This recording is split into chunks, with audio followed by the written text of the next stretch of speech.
Hey everyone, welcome back for another deep dive. Today we're going to be talking about something that's probably on everyone's mind, food and cancer. Oh, yeah, definitely a hot topic. Always lots of discussion around that. We're going to be taking a look at a really fascinating study, the China study. Yeah, that's a classic. I'm excited to dig into that one with you. Me too. Um, so to kind of set the stage here, one of the things that really struck me was this idea that, we're always told cancer is genetic. Right, right. Like it's just in your genes, nothing you can do about it. But this expert we were looking at, they were arguing that, like, we evolved to crave sugary and high-carb foods. Mm, And that makes sense back when those things were scarce. absolutely. They were like a valuable energy source. Yeah. Find some money jackpot. Exactly. But now we're surrounded by them, and our bodies haven't really caught up. Nope. We're still wired to crave them, even though they're not exactly serving us anymore. Right. So we're basically fighting our own biology.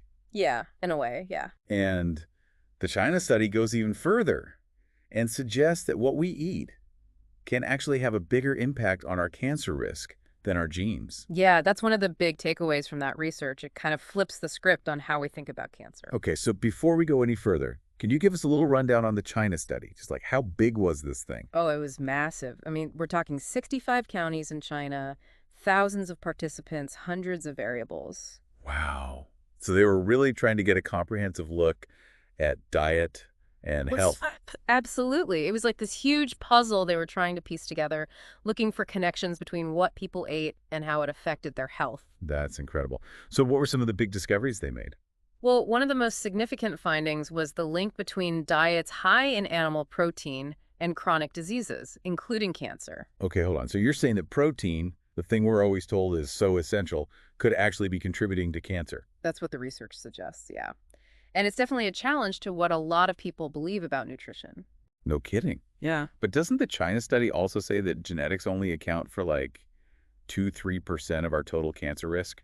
That's right. It's a pretty small piece of the pie. Wow. Okay, so environment and lifestyle are the heavy hitters here. Definitely seems that way. The study suggests that what we're exposed to and the choices we make every day have a much bigger impact on our health than we might realize. This is fascinating.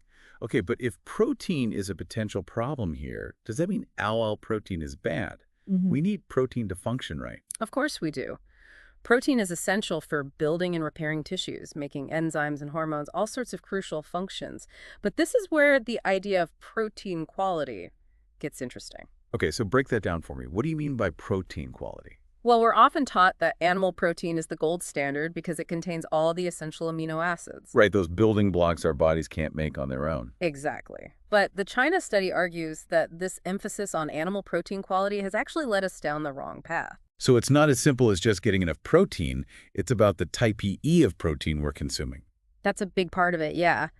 And this is where it gets really interesting when we start looking at how different proteins might be affecting our risk for cancer. Okay, I'm all ears. Let's hear it. So one of the big things they looked at in the China study was casein, which is a protein found in milk. And what they found is that casein actually increased cancer growth in lab studies. Whole up milk. Are you saying milk could be bad for us? I mean, we've been told for years that it does a body good. It's not about saying one specific food is good or bad. It's about understanding the bigger picture. And in this case, the China study found that casein can act almost like a switch for cancer growth. A switch, what do you mean? They found that casein can actually turn cancer growth on and off. It was a pretty startling discovery. Okay, that's wild. So are you saying that certain proteins might actually be promoting cancer? That's what the research seems to indicate, yeah. And what's even more fascinating is that the influence of protein can happen even after you've been exposed to something that causes cancer, a carcinogen. So like even if you were exposed to something that initiated cancer, what you eat after that still matters. Exactly. It's not just about avoiding those initial triggers, it's about what we do afterward. Okay, I'm starting to see the bigger picture here, but to be clear, you're saying that cancer develops in stages. Right. Think of it like this: initiation, promotion, and then progression. So let's say you get exposed to a carcinogen, something that damages your DNA, that's the initiation stage. Got it. But then a diet high in casein, for example, could actually fuel the promotion stage, where those damaged cells start to multiply and form a tumor. So even if you manage to avoid those carcinogens, your diet could still be playing a role in whether or not cancer develops. Potentially, yes. And that's something most people don't realize. It really makes you think twice about the choices we make every day. Okay, so maybe we need to rethink our relationship with milk. But what about plant protein? Is it really inferior to animal protein like we're often led to believe? That's one of the big myths the China study debunks. Our bodies can absolutely get all the essential amino acids they need from a variety of plant-based sources. You don't need to load up on meat or chug protein shakes to thrive. Hmm. So all that emphasis on getting enough protein, especially animal protein, might be a bit misguided. For a lot of people, yes, it's like we've become so fixated on this one nutrient that we've lost sight of the bigger picture. And what is the bigger picture? Well, it's about focusing on whole, unprocessed foods, particularly from plant sources, and how those foods work together to create health. It's about moving away from this reductionist view of nutrition, this idea of isolating single nutrients and trying to optimize everything based on those individual components. So it's not just about hitting your protein target for the day. It's about eating a variety of whole foods that naturally contain the nutrients your body needs. Exactly. And when we focus on eating that way, we naturally start to crowd out those less healthy choices, those processed foods, and excessive amounts of animal products that might be contributing to our risk for cancer and other chronic diseases. Makes sense. But hold on. Don't a lot of health organizations still recommend diets with a decent amount of animal protein? They do, which really shows just how ingrained these ideas are in our society. The China study directly challenges those guidelines. They're suggesting we need to rethink our whole approach to protein. Wow. It's almost like we've been looking at nutrition through the wrong lens this whole time. It's definitely something to consider, and it goes beyond just protein. There's an even bigger picture to look at. It's about looking at the whole picture, our dietary patterns, instead of just individual nutrients. So are you saying we need to shift our focus away from counting calories and grams of protein, all that stuff? Exactly. The China study found some pretty big flaws in studies like the Nurses' Health Study. Those focus on individual nutrients instead of how everything works together. Oh yeah, those studies are always popping up with some new headline. Right. And it can be misleading. The China study says we should eat a variety of whole, unprocessed plant foods. That's the best foundation for a healthy diet. So instead of obsessing over how much protein or fat is in something, I should just pile my plate with fruits, veggies, legumes, and whole grains. Exactly. And it's not just about preventing cancer either. This whole food plant-based diet has benefits for other chronic diseases, heart disease, diabetes, you name it. Wow, so it's like a win-win. Yeah, Enjoy tasty food and lower your risk for all kinds of health problems. you got it. Some doctors have even had a ton of success treating these conditions with a plant-based diet, like Dr. Esselstyn. He's a great example. That's amazing. Yeah. It makes you wonder why we aren't hearing more about this plant-based stuff.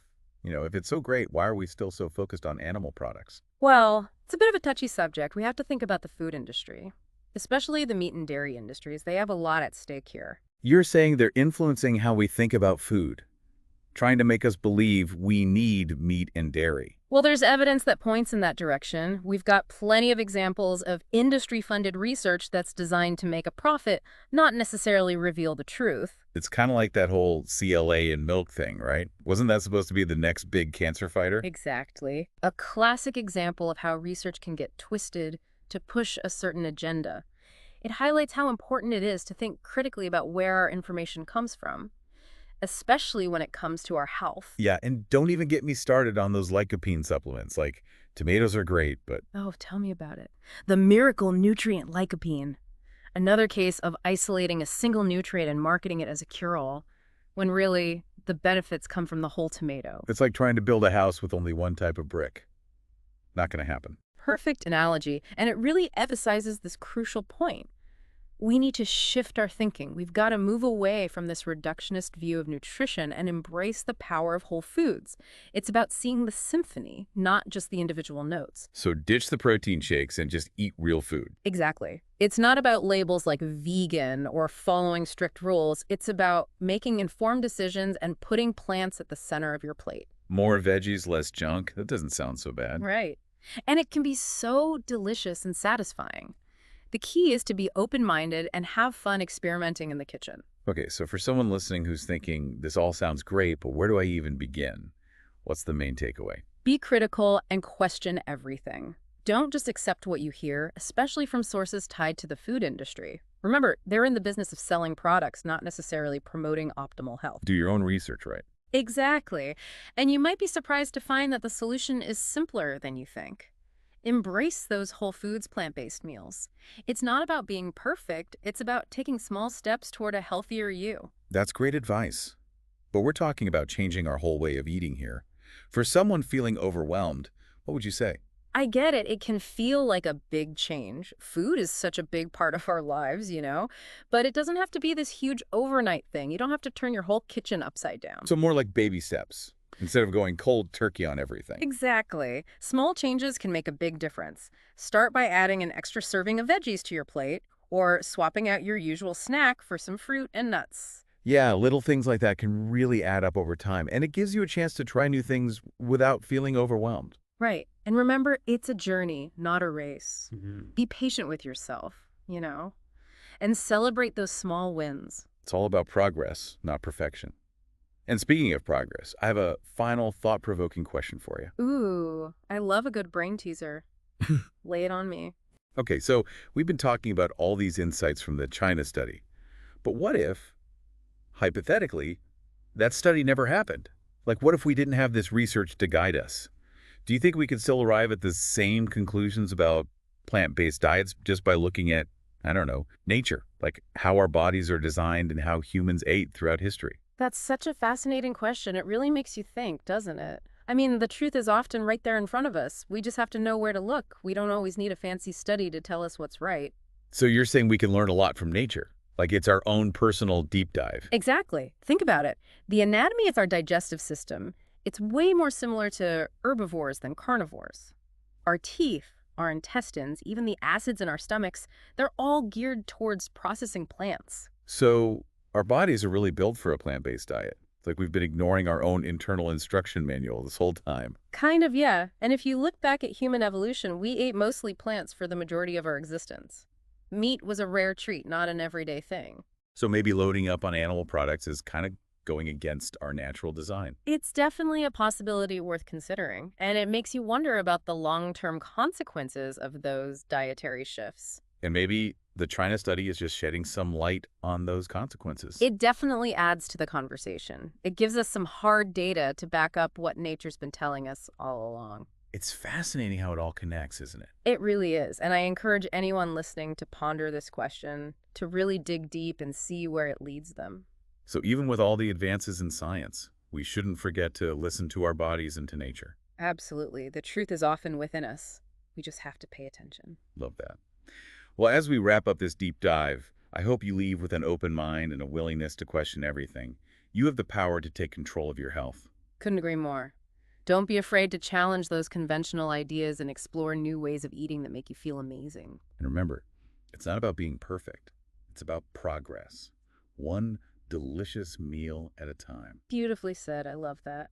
Well, that's all the time we have for today. Keep diving deeper into this fascinating world of food and well-being. Until next time, stay curious.